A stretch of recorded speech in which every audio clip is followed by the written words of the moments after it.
Bismillahirrahmanirrahim. Assalamu alaikum. I'm Irfan Hussain and I am here with you with a new lecture on our course of Media and Cultural Studies. And our today's topic is simulation and simulacra, the concept that was given by a French sociologist and philosopher, Jean Baudrillard. What is simulation and simulacra? Simulation is when we copy how a real system or process works over time, like a flight simulator for pilots.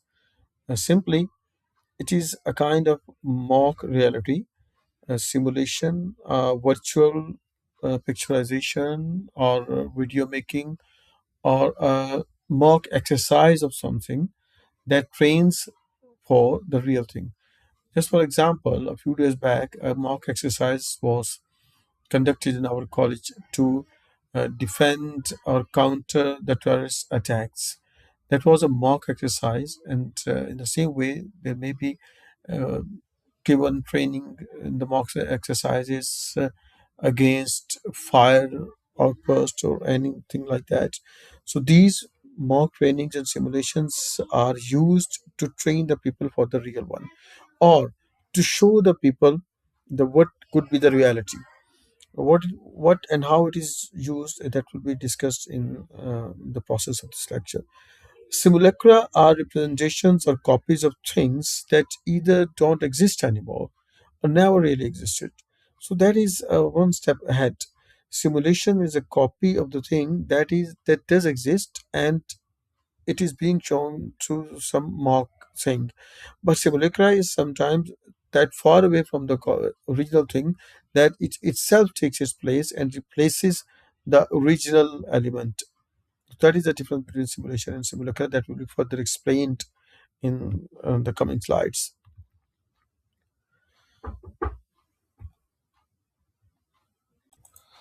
Simulation is not real, it is a copy of the real. Simulation means making a model or copy or something real so we can study or practice it safely. Something real means that it is a copy of the real. We create something that acts like the real world, but it is not actually real. This helps us learn, test, and understand things without danger. We can see the examples of flight simulations where pilots practice flying in a simulated simulator before flying a real plane. It may be a driving simulator. It may be a science experiment. Scientists test ideas on computers instead of doing risky real experiments. And we see that as we do a kind of the AI surgery simulations. And now in this present world, this is very common to create simulations and to understand what it could be real and what it behave in real life.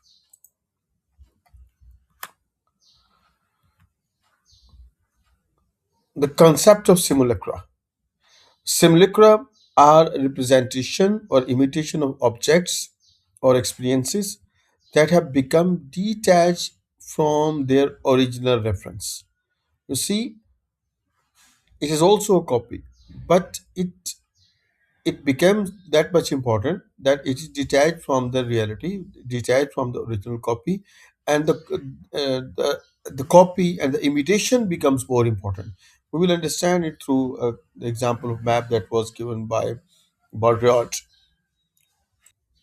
This concept illustrates a shift in perception where copies dominate, leading to a reality based on images and perceptions rather than tangible originals. In the present world, this is very common. For example, your social media filters, these filters that definitely are the copy of original, but it is derived from the reality. Very interesting incident happened a few days back when we see a report on the social media that a social media influencer lost her uh, 1.5 lakh 150,000 followers within a few minutes when she forgot to put a filter. So see, that is a perfect example of simulacra. That what she was original, she was not being presented that. She was presenting her copy, and that copy was believed and admired. And when the real self was exposed there, she lost everything. So that is one of the biggest examples of simulacra.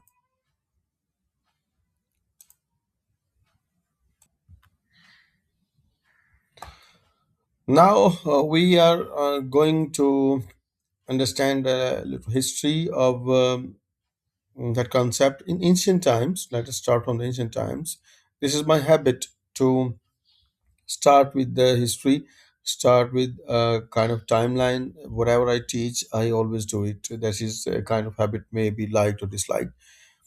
In ancient times, early forms of simulation appeared in art and literature, such as theatrical performances and storytelling, where reality was represented through imitation. For example, you see, there is a god, Devata, who is having a lot of power, and he is being presented on the stage as a man or in the form of man. Or there is an idol who is sitting on the stage, and it is supposed that he is looking and observing each and everything. And the example of Oedipus Rex, we see that the Greek stage, when the Greek stage was set, a statue or idol of Dionysius was always placed on the stage, and it was supposed that he is observing all the performances. And also the actors, one of the biggest examples is that there was uh, no female actor on the stage. They always, the men used to wear the female mask and present on the stage. And there can be many other examples, and you already have studied it and you can understand it very well. The Renaissance, 15th to 17th century, the development of perspective in visual arts allowed for more realistic representations, enhancing the simulation of three-dimensional space on flat surfaces. From the very wonderful examples we see from the Renaissance art, The Last Supper by Leonardo da Vinci, that uses linear perspective. All lines meet at one point behind Jesus, creates a strong sense of depth and realism. I'm sorry that this example just occurred in my mind. That is why I could not include it in the lecture, the picture of that Last Supper and the other example that I'm going to give you. But I will try that I will add it in the PDF that I'm going to share with it. So another example was another by another great Renaissance master, Raphael, School of Athens, that shows a grand building with perfect perspective, and that figure look natural and lifelike. So that is a simulated realistic space on a flat wall. In fact, you see that in the modern time you must have seen a lot of paintings on the wall that they look like three dimensions. For example, you see some object that is lying on the distance. For example, a mountain. You see that mountain is far behind the object that you're looking on the wall. And in fact, all the paintings are on the same page, but we feel that it is like something. One thing is lying in the front, another is lying in the back.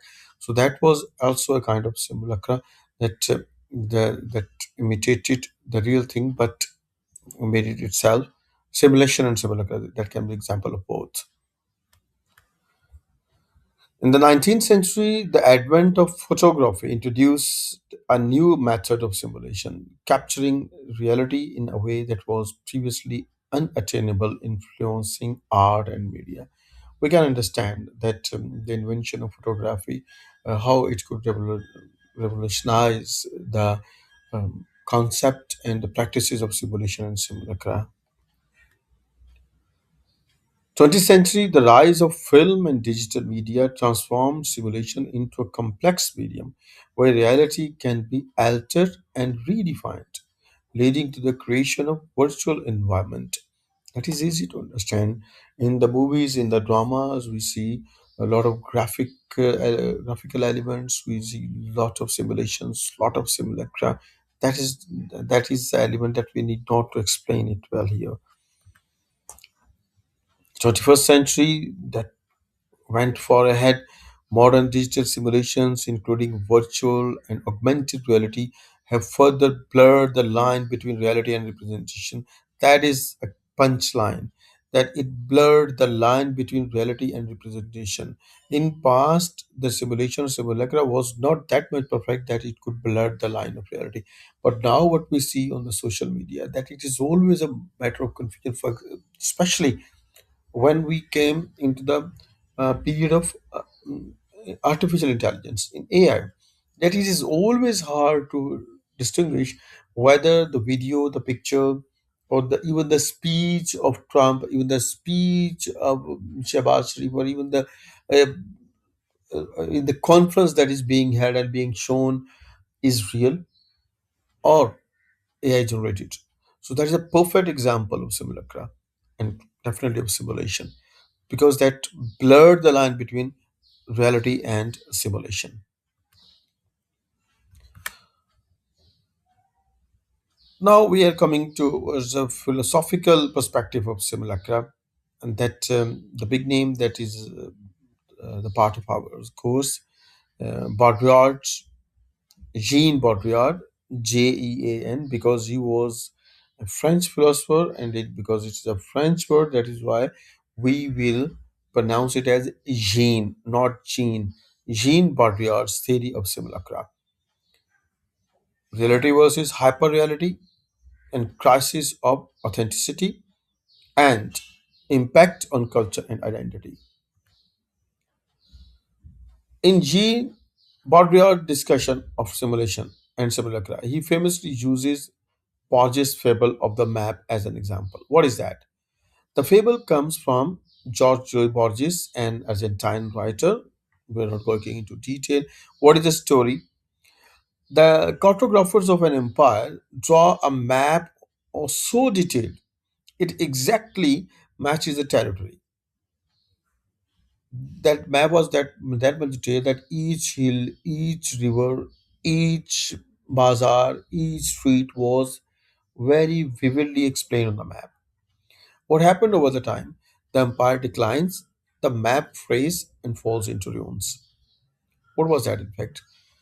What happened? People, instead of looking the real world, they started looking at the map, and they started concept developing a concept that the map is the real world in fact. And what happened when the map was distorted? They were confused. Where is the real world? So that is the example that was given by Jean Baudrillard. Another example of the day I have uh, prepared for you. That is a game of map of the Game of Thrones. You see, Game of Thrones that has um, the story of the seven kingdoms.